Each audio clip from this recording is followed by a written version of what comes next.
Hi, my name is Kevin Barber and I'm the founder of Lean Labs, and today's video blog is titled, What is Inbound Marketing? Now, before I jump into exactly what inbound marketing is, let's talk about what inbound marketing isn't, or the types of things that people did before they started doing inbound marketing. Are you ready? Let's go. So, before inbound marketing, basically, if you were to look at the antonym, I guess it would be outbound marketing or traditional marketing. And let's talk about what those things are. What is traditional marketing? Traditional marketing kind of goes like this. Basically, the company wants to spread their message in order to gain customers. So they create basically an advertisement and they promote it on a marketing channel such as radio, television, direct mail, telemarketing, or email marketing, for example. And what they're looking for is a response. So in order to capture a lead or capture a sale, if they capture a lead, oftentimes they're followed up with a salesperson. And the salesperson's job is to overcome obstacles and turn that lead into a customer. That's traditional marketing in a nutshell. Now, does that mean that if you're doing SEO or social media that you're no longer doing traditional marketing, but you're doing inbound marketing? I would say definitely not. It's not really about marketing channels. In fact, you can use traditional marketing approaches on all marketing channels. You can even use that in face-to-face discussions. You can still be doing traditional marketing. What makes traditional marketing not inbound marketing tends to be the fact that it's interruptive and it's pitching. Basically, you're promoting your products, you're promoting your services, and you're trying to win over the customer kind of the old-fashioned way, in which case you're basically a salesman, you know? You're trying to look as best as you can, promote yourself in the slickest way in order to convert the most leads into customers.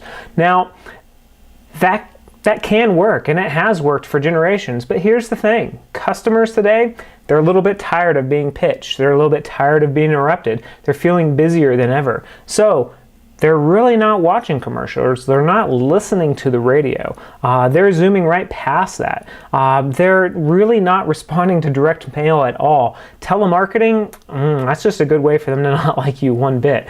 Now, email marketing, if you have permission, well, maybe that'll work. But the deal is if you're constantly pitching yourself, you're constantly promoting yourself, and you haven't taken the time to build a connection, it tends not to be that effective, and you'll see response rates and conversion rates be very low. Now, if you're using traditional marketing for SEO or pay-per-click or trade shows on social media, it's kind of the same thing. You can certainly get a following, but what are your conversion rates? And how are customers interacting with you? Are you getting a lot of comments? Comments that foster, conversation and not just communication, such as unsubscribe or, tell me about this one feature. If you're fostering communications and getting to know your customers, well, then, that's a step, but you're probably still doing traditional marketing. Now, once you start blogging, does that mean you're doing inbound marketing?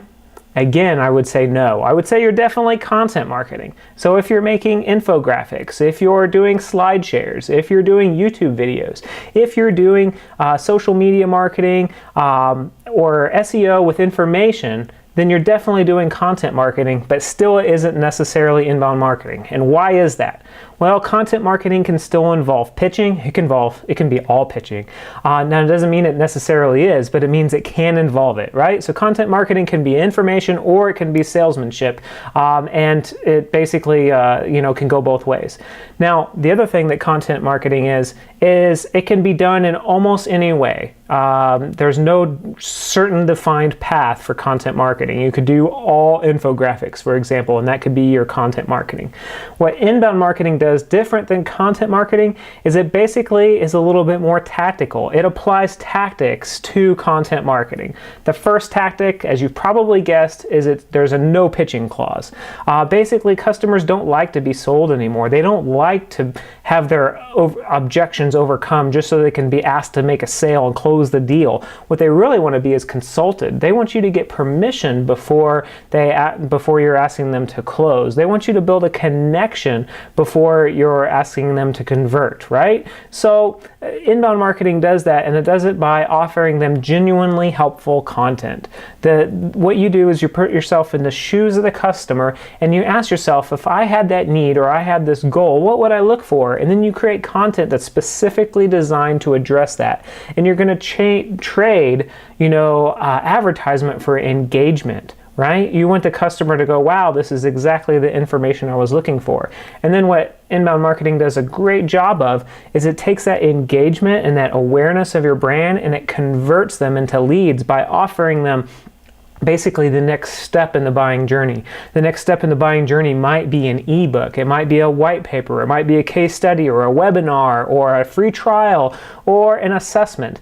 But whatever it is for your brand, your business, whatever your inbound marketing strategy is, inbound marketing walks them down each step of the buying journey to help them get to a point of making a very good decision.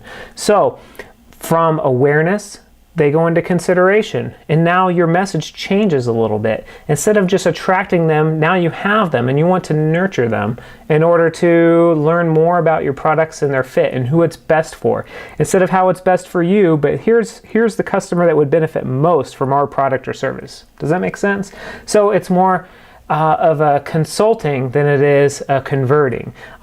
And the other thing that inbound marketing is while it's customer centric, it's also conversion centric. It utilizes a lot of metrics and a lot of feedback loops in order to constantly improve your message to get them to the decision more efficiently and to help those customers be a perfect fit or find the customers that are a perfect fit through SEO and other optimization tactics, right?